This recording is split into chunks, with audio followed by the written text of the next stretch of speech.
bienvenidos al primer capítulo del podcast 1000 días. 1000 días corresponde a los primeros 2 años y medio de vida de todos los seres humanos. ¿Qué pasa en esos 1000 días? ¿Cuántas actividades se pueden hacer con esos niños para justamente estimular su educación temprana? ¿Y cuán importante es y cuánto determina el resto de su vida lo que pasa en esos 1000 días? Es justamente el tema que vamos a abordar en este y otros capítulos de este podcast que nos tiene muy contentos de poder compartir con ustedes a través de este espacio. Hoy hablaremos sobre educación temprana, sobre la importancia de esos 1000 días en este espacio que es una ventana de reflexión y para compartir experiencias y el conocimiento de quienes más manejan este tema en nuestro país. Hoy tenemos este espacio gracias a la Fundación Liguria, gracias a la Fundación Choswenco y gracias al Centro de Encuestas y Estudios Longitudinales de la Universidad Católica. En este primer capítulo de este podcast 1000 días contamos con 3 grandes entrevistados sobre los cuales y con los cuales vamos a hablar sobre este tema tan importante. Saludamos con mucho gusto hoy día a nuestros invitados, Florencia Álamos. Ella es académica de la Universidad Católica y directora ejecutiva de la Fundación Kiri. También estamos con Andrés Ojman, profesor de la Escuela de Gobierno de la Universidad Católica. ¿Cómo estás, Andrés? ¿Cómo estás, Cata? Muchas gracias por acompañarnos. También José Manuel Jaramillo, director ejecutivo de la Fundación Choswenco. ¿Qué Gracias, tal? Cata. Qué buen espacio para poder hablar, ¿o no? Sí, Muy bueno. Gracias por interesarte por este tema. No, lo encuentro de verdad que es muy importante además para el futuro de nuestros niños. Partamos por entender, Andrés, ¿qué es la educación inicial? Sí, la educación inicial, la educación temprana es cuando los niños empiezan a desarrollar su proceso de aprendizaje desde el comienzo de la vida. Entonces, imaginémonos jardines infantiles, imaginémonos a la cuna, pero también imaginémonos la estimulación intelectual, social que ellos reciben en sus hogares, ¿verdad? Que es muy importante. ¿Y por qué es importante invertir en educación inicial? La educación inicial empieza a generar las capacidades, a formar de a poquito las capacidades que los niños, y que esos niños se van a transformar en personas, van utilizando a lo largo de su vida. Las capacidades sociales, las capacidades intelectuales, las capacidades físicas. Y entonces estamos hablando de que esas capacidades van a servirles para desarrollarse durante toda su vida. Y uno puede pensar en ingresos, puede pensar en empleo, puede pensar en logro educacional, pero además puede pensar en ser mejores personas, ¿cierto? Ser mejores ciudadanos, ser mejores parejas, ser mejores padres y madres, y todo eso es sumamente importante. Bueno, son muchas cosas las que se pueden activar además en el cerebro de los niños, Florencia, en estos primeros 1000 días. De todas maneras, a mí me encanta mirarlo desde la ventana de la oportunidad. En estos primeros 1000 días, en el fondo nos jugamos mucho, porque cuando nosotros nacemos, desde el punto de vista cerebral, no es que nuestro cerebro esté listo, sino que nuestro cerebro está en permanente construcción. Entonces, por eso estos 1000 días son tan importantes, porque acá hay 2 elementos que son esenciales para la construcción de esa arquitectura cerebral. Por un lado están los genes, ¿cierto? Y por otro lado está el ambiente, los estímulos, las experiencias. Y para explicarlo de forma muy gráfica, a mí me encanta poner el ejemplo de, imaginémonos la construcción de una casa, ¿ya? Y en la casa son muy importantes los planos de esa casa, las instrucciones, el plan maestro. Eso vienen siendo los genes. Pero también es muy importante lo que va a suceder después, esa construcción, las paredes, la decoración que pongamos, y ese es el rol que juega el ambiente, las experiencias, los estímulos que recibimos o que dejamos de recibir.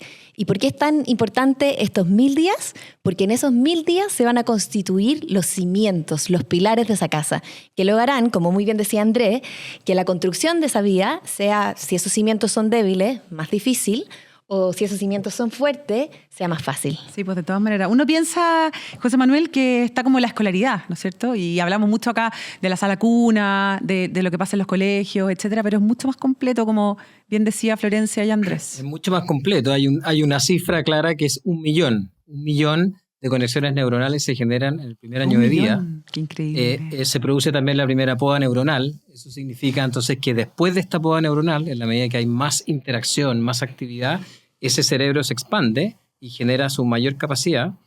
Y además, hoy día, dicho de otra manera, también tenemos 1 millón de niños en edad de 0 a 4 años. Entonces, tenemos un desafío muy grande, porque es una tremenda ventana de oportunidad, como dice la Florencia, pero tenemos poco alcance en esa etapa educativa. Uh-huh. De ese millón de niños, aproximadamente solo 320.000 hoy día acceden a lo que se llaman salas cunas y jardines infantiles. Por lo tanto, es muy relevante, unido a lo que dice Andrés, dónde se pone la inversión en este país para tener el día de mañana, a propósito de lo que generan estas conexiones neuronales, ciudadanos que tenemos mejores oportunidades. Oye, entre paréntesis, la poda neuronal, en el fondo, tú que eres, Florencia, la experta, son de ese millón de conexiones que no se generan ese primer año, se pierde habilidades, desarrollo. ¿Qué es lo que se pierde en esa poda, en el fondo? El cerebro funciona con reglas como muy sencillas. En el fondo es o lo usas o lo pierdes. Y nosotros, para poder desarrollar cualquier tipo de competencia, no sé, ahora estamos hablando, pero también poner atención, tomar decisiones o patear una pelota, necesitamos precisamente de eso, como el hábito, la rutina y los estímulos consistentes. En el fondo, nadie aprende a caminar porque una vez hizo un intento y partió caminando, sino hay una prueba y error permanente. Entonces, por eso también como adultos tenemos esa responsabilidad de crear esos ambientes de estimulación que sean consistentes, que sean repetitivos, que permitan que esas conexiones se consoliden y no se poden. Claro. Para eso hay que invertir en ese momento de la vida tan crucial, ¿no es cierto? Y hay que invertir, y yo te lo pregunto, Andrés, con el desconocimiento que tengo al respecto, pero uno piensa que esos niños en los primeros 2 años y medio de vida están en su casa. ¿Cómo se llega a invertir en ese ambiente, en el fondo?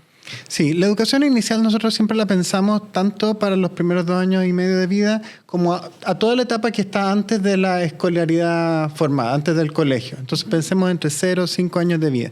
Y esto, tú usaste el término inversión y yo quiero colgarme de ese término inversión porque en el fondo la educación inicial se ha demostrado que es una muy buena inversión en términos sociales. Es una inversión que entrega un retorno muy alto. O sea, si uno tuviera que apostar sus fichas en un tipo de programa social, sería una buena idea apostarla en educación inicial, especialmente educación inicial de buena calidad y especialmente en familias más vulnerables. Claro. Hay estudios que han hecho en Estados Unidos famosos de los años que partieron los años 60, 70, donde aleatoriamente se asignaron grupitos de niños a los cupos que habían disponibles en algunos programas. Y se han seguido a esos niños, los que fueron asignados a tener el programa y los que no fueron asignados, los que no agarraron el cupo. Y las diferencias que hay en variables sustantivas de su vida adulta son enormes. O sea, hay efectos gigantescos. Ejemplos.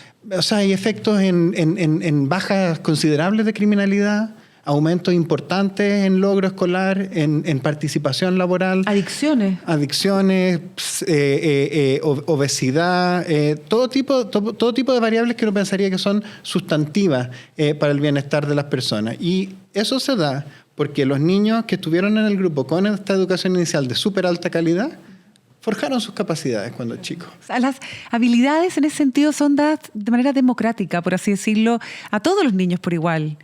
Y los que resaltan son aquellos donde hay más trabajo, más estimulación, justamente desde los primeros años. Absolutamente, se distribuye normalmente. Y por lo tanto, como sociedad, como país, tenemos la oportunidad de entregar esas oportunidades, que además en esta etapa vital son muy costo efectivas. O sea, el costo de la educación inicial comparativamente es más bajo que el costo de los niveles educativos superiores. Y eso tiene que ver con ¿qué necesita un niño? Necesita, por ejemplo, para el desarrollo del lenguaje, cuentos, libros, ¿no es cierto? Lo que tenemos aquí en este escenario. Y eso requiere de un adulto con un nivel de vínculo y apego seguro con ese niño y que le lea repetitivamente esos cuentos y le entregue repetitivamente una cantidad de palabras. El cerebro se desarrolla en la medida que estamos expuestos a más palabras. De ahí lo clave, que en un jardín infantil o una sala cuna, los equipos pedagógicos permanentemente están trayendo a la mesa palabras. Claro, y lean. Importante la lectura antes de acostarse con los niños, cosas como bien básicas, pero de repente que la gente que nos está escuchando puede... Desde lo emocional, por ejemplo, las rutinas, ¿no es cierto? Sí. Lo socioemocional se va desarrollando, la autonomía, la seguridad se va desarrollando en función de que el niño tenga claro lo que viene. O sea, a la medida que tiene claro lo que viene, se genera un aprendizaje emocional seguro. Y eso permite que después, el día de mañana, ¿no es cierto?, tenemos ciudadanos que tienen autorregulación, que tienen conductas prosociales, que tenemos una sociedad mejor. Oye, estamos en 1000 días para la gente que nos está escuchando. La educación en la primera infancia es clave en este podcast y en este primer capítulo abordando justamente la importancia y entendiendo un poco este concepto que está un poco alejado de lo que conocemos siempre nosotros como escolaridad, ¿no es cierto?, jardín infantil, etcétera. Es algo que también se combina mucho con lo que pasa en la casa. Yo creo que explicar eso también, Andrés, es súper relevante. De todas maneras, o sea, todo esto parte por la construcción de la persona, y la construcción de la persona es en la casa. Entonces, cuando uno tiene la oportunidad de tener ese contacto con tu niño, viéndolo a los ojos y explicándole algo que no ha entendido, tú eres la única persona que puede entender qué es lo que sabe, qué es lo que no sabe, qué le falta para aprender, y esa es la forma de ir empujando de a poquito su desarrollo. Entonces, lo que hace en el fondo la educación inicial, yo creo, de mejor calidad, es que de alguna forma como que replica un poco lo que uno puede hacer en la casa, en un momento de calidad, con interacciones de calidad. Uh-huh. Florencia, el desarrollo del lenguaje es una de las variables que se pueden observar, pero lo cierto es que el cerebro también está absorbiendo capacidades matemáticas, emocionales y capacidades sociales, ¿no es cierto? Comentemos un poco sobre esto y lo importante que es justamente en estos 1000 días. De todas maneras, yo creo que eso se cruza mucho con un concepto que ya salió, que es el tema de que el cerebro es plástico, ¿cierto? Y esto es que tiene la posibilidad de poder cambiar. Y esta capacidad se mantiene a lo largo de toda la vida. O sea, yo ahora que estoy escuchando, estoy aprendiendo y se están formando nuevas conexiones. Pero es cierto que nunca va a ser tan fácil como es en esos primeros 1000 días que se produzcan esos cambios. Por eso uno habla... Dicen que los niños tienen como el cerebro como esponjita. Son esponjitas, ¿cierto? Y por eso uno habla de que esto, en estas palabras como más sofisticadas que usamos los académicos, de que es costo eficiente, costo efectivo, pero es porque esponja, ¿cierto? Y eso tiene que ver con múltiples capacidades. En el fondo hemos hablado mucho del lenguaje, pero también tiene que ver con las funciones sensoriales, las funciones motoras, y eso obedece a un concepto que se conoce como periodos críticos, ¿ya? Y estos periodos críticos son periodos donde estas conexiones son mayores. Y estos periodos son graduales, es decir, no todo ocurre en el cerebro al mismo tiempo, sino que tiene un orden muy lógico. Entonces, si uno piensa, primero hay toda una explosión sensorial, ¿cierto? Aprendemos a tocar, a sentir, a escuchar, y después de eso se van agregando funciones que son un poco más complejas. El lenguaje, o funciones aún más complejas, como tomar una decisión, ¿cierto? Y esto ocurre, sobre todo en las primeras etapas de periodos críticos, en los estados iniciales, pero hoy día también la neurociencia ha demostrado que se extienden, que tienen una lógica de trayectoria, y que, por ejemplo, funciones complejas, como el juicio, la toma de decisiones responsables, etcétera, se extienden incluso hasta la adultez. Ah, mira, uno podría pensar que el postnatal de 6 meses va en la línea correcta en ese sentido de tener a una mamá y eventualmente también un papá, idealmente con mayor coparentalidad, pero bueno, presente, va en ese sentido potenciando eso, ¿no? De todas maneras, porque lo que pasa es que nosotros como especie, como Homo sapiens, cuando nacemos somos muy frágiles y muy vulnerables. Entonces necesitamos, y para nosotros es esencial y es vital, el rol de ese cuidador. Por eso esta etapa es tan importante, y la relación en el fondo vinculante con adultos significativos, ya sea en un jardín infantil o en la casa, es clave, porque es esa interacción lo que va a alimentar nuestra arquitectura cerebral. Y es muy relevante, Cata, decir que no es una cosa o la otra, son ambas. O sea, en la educación temprana de calidad implica tener padres, cuidadores con mejores y mayores habilidades parentales, competencias parentales, y también un centro educativo profesional. Y en eso Chile tiene buenos avances, tiene una buena institucionalidad, porque realizan un trabajo que los papás no necesariamente sabemos hacer ni podemos hacer. José Manuel, nosotros hoy día educamos como padres de una manera muy distinta a la que nosotros nos criaron, ¿no es cierto? Absolutamente. Cada uno de nosotros toma lo que aprendió del modelo de nuestros padres, trata de mejorar, hacer lo mejor posible, pero en ese esfuerzo necesitamos el apoyo de un equipo profesional, de un jardín infantil, de una sala cuna, que nos entregue herramientas. O sea, ¿por qué voy a saber yo qué libro leer, qué libro escoger? ¿Cómo voy a saber yo qué virtud o qué valor trabajar con mi hijo entre los 0 y los 2 años? No es lo mismo. O sea, ¿qué es lo que tengo que trabajar a esas edades? Hay ciertas cosas que los niños comprenden, otras que no. Alguien me tiene que decir, oye, es súper importante que hagas rutinas. Nosotros podemos tener la suerte de que nuestras abuelas, nuestras madres nos traspasan eso, pero en muchos hogares chilenos eso no ocurre. Sí. Ahora, hay harta evidencia y parece bien increíble que este tema no está como sobre la agenda, ¿o no, Andrés? Sí, es una lástima. O sea, desde, no sé, quizás desde la época en que se creó el Chile Crece Contigo, que uno no ve una política de infancia y especialmente de educación inicial fuerte, clara, que sea prioridad país. Uno tendría que pensar que desgraciadamente porque los niños no votan, no marchan, cuesta más poner este tema con prioridad en la agenda. Pero yo pienso que un buen gobierno tiene que ser un gobierno que se preocupe por todos sus ciudadanos. Y los niños tienen que estar en partiendo de primera fila, de todas como maneras. se decía, ¿no? De todas maneras. Sí, es cierto. Bueno, hay muchos puntos relevantes, Florencia. ¿Por dónde hay que partir?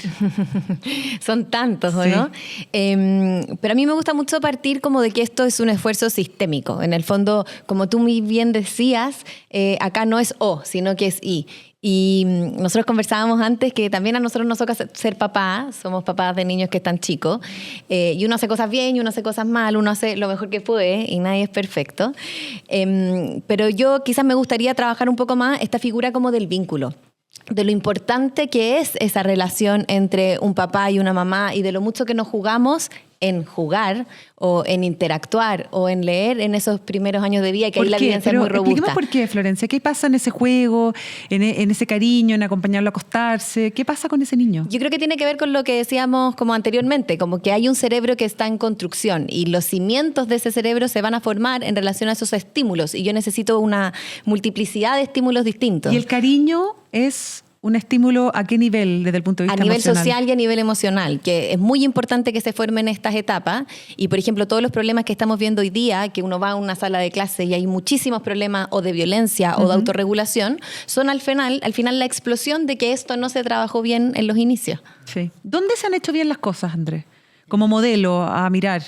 Como modelo a mirar. Mira, yo te diría que de los estudios que conocemos, en general, son países que han tomado la decisión de poner programas que son de calidad muy alta y eso se traduce fundamentalmente en que tiene que haber hartos adultos por niño y bien capacitados. Hay programas en Estados Unidos, hay programas en Noruega, hay programas en Italia que han tenido buenos resultados. Cursos más, Grupos chiquititos. Eso es bien clave. Con más especialistas. Y es bien obvio, pero no se hace porque es bien caro también. Pucha, lamentablemente se necesita estar ahí. Sí. Y para estar ahí tú necesitas una cantidad razonable de adultos por niño. Entonces, ese es como algo que a mí me parece que es bien clave. José Manuel. Mira, pienso que hay por lo menos 3 desafíos súper importantes en nuestro país. El primero es que la cobertura es baja. O sea, si tenemos solo el 32% de los niños asistiendo en una etapa que es clave, que es vital neuronalmente Asistiendo hablando, a sala cuna. a una sala cuna o un jardín infantil, tenemos que ubicarnos en un nivel del 50-55%, que son los niveles OCDE. O sea, estamos muy abajo en ¿Y hoy eso. día es porque la cobertura, lo que se ofrece es insuficiente? Hoy día hay varias razones, o sea, no necesariamente es porque no hay oferta suficiente, sino que hay un problema de demanda, en primer lugar, y por lo tanto eso implica que hay poca conciencia de las familias chilenas de lo relevante que es matricular a su hijo. El segundo punto tiene que ver con que hoy día tenemos una oferta, una provisión mixta, o sea, tenemos jardines que son administrados directamente por el Estado de Chile y jardines que son subvencionados por el Estado de Chile. Ambos son de la oferta pública, son gratuitos, pero en ambos casos no reciben los mismos recursos. Hay un problema de orden de financiamiento que hay que arreglar, que hay que mejorar. Viene de la historia de cómo partió, el sistema de los vía transferencia de fondos, que son jardines entregados a municipalidades, fundaciones, distintas organizaciones. Pero eso tiene que ordenarse porque hay niños que están recibiendo a través de este sistema menos recursos que otros, que no tiene ninguna lógica, razón de ser. Y el tercer punto, que también lo conversábamos, es que estamos en un minuto en que la pobreza infantil está subiendo. Hay mediciones que demuestran una alarma en eso. Y un sistema robusto de este tipo, de jardín infantil y salas cunas, son lugares donde también estas situaciones de quizás vulneración de derechos permiten exponerlo más rápido. Los jardines infantiles son una red que nos permite a nosotros estar más cerca de los niños y de las familias que más lo necesitan. Por lo tanto, tenemos que acercar a esos niños y a esas familias lo más rápido posible al sistema público, y el sistema educativo parece ser una oferta muy profesional, muy razonable, con gente que sabe cómo hacerlo. Y tenemos que avanzar hacia allá rápidamente porque somos un país que en ese sentido estamos a la baja. Otro dato clave, ¿no es cierto? Todos lo hemos visto, la tasa de reemplazo, la tasa de natalidad. También tenemos que preguntarnos por qué los chilenos no queremos tener más hijos. Dramático ese tema. Entonces, por ahí van los desafíos. Sí, hay una paradoja en este tema, que es que la evidencia muestra muy contundentemente, muy claramente a través de muchos estudios, que los niños vulnerables son los que más se benefician de la educación inicial. pero al mismo tiempo, típicamente los niños de familias más vulnerables son los que menos van a educación inicial. ¿Y por qué? Yo creo que hay una falta de fe en que la educación inicial es útil, es importante para ellos. En que la vida les puede cambiar, un poco de frustración también. Sí. Entonces yo creo que el mensaje, tanto para la familia, pero también para los hacedores de política, para el gobierno, es que las familias, especialmente las familias en pobreza, tienen que probablemente ir a buscarlas, tratar de hacer un esfuerzo un poco más grande para tratar de mostrarles la oferta pública, para tratar de que confíen y crean, probablemente les han fallado muchas veces. Entonces mostrarles que los jardines infantiles públicos, tienen un montón de resguardos, un montón de aseguramientos de calidad. Entonces probablemente es un lugar bastante seguro y donde sus niños van a estar bien. Entonces creo que ese mensaje podría tratar de comunicarse más efectivamente. Y quizá tomando el punto que dice Andrés, que dice cuáles son las razones de por qué esos niños de familias más vulnerables no se acercan, también nosotros vemos que tenemos que flexibilizar más el sistema.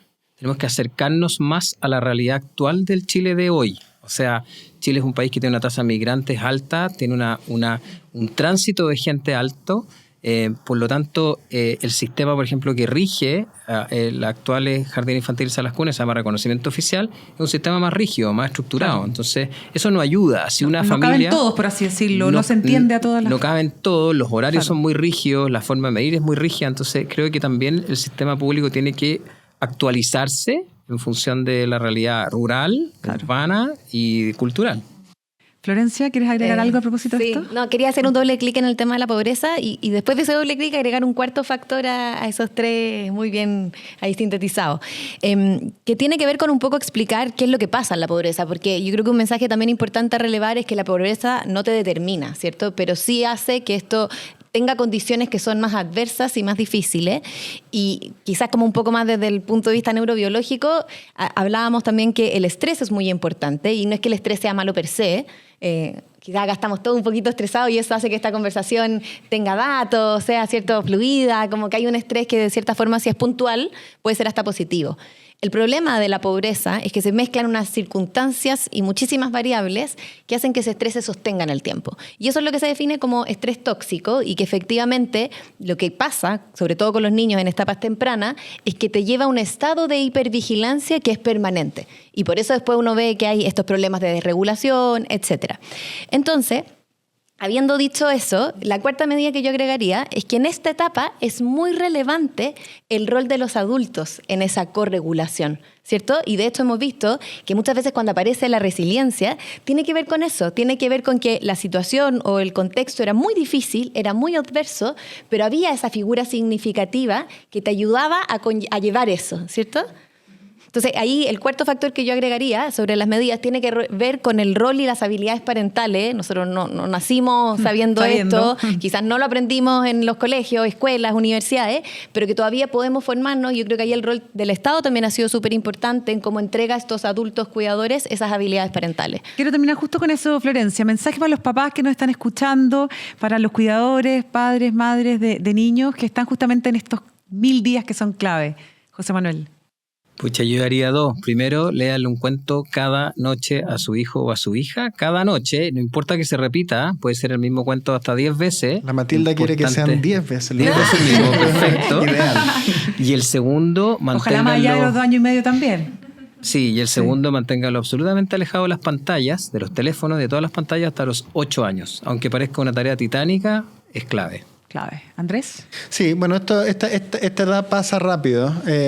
Uno se da cuenta y pasa. Entonces, todos estamos ocupados y todos tenemos harto trabajo que hacer siempre. La vida actual es muy rápida, pero hay que tratar de aprovechar los momentos que uno tiene para poder tener una interacción de calidad con los niños, para poder leerle, para poder jugar con ellos. Yo querría transmitirle a la familia la convicción de que esos momentos importan y van a desarrollar cosas en sus niños que los van a posicionar mejor, preparar mejor para su futuro. marcará la diferencia, ¿no, Florencia? Demasiado importante. ¿Sí? ¿Qué le dirías a esos acá todos papás? tomando Sí. nota. Yo también me voy a sumar a esta tendencia de 2 consejos.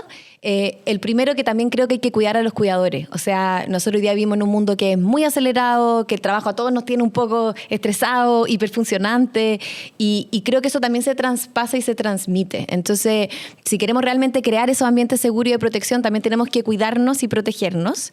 Y el segundo punto también tiene que ver, yo creo, con lo mismo que tú decías, que en el fondo esto se construye por estos micromomentos y que cualquier viaje, cualquier comida, no olvidarnos de esas interacciones y no olvidarnos de jugar, que también es algo que ha disminuido considerablemente en el último tiempo, y los adultos también tenemos que seguir jugando. Así es. Muchísimas gracias por haber estado en este primer capítulo de 1000 días. José Manuel, Andrés, Muchas gracias. Florencia, nos Muchas vamos a gracias. volver a encontrar.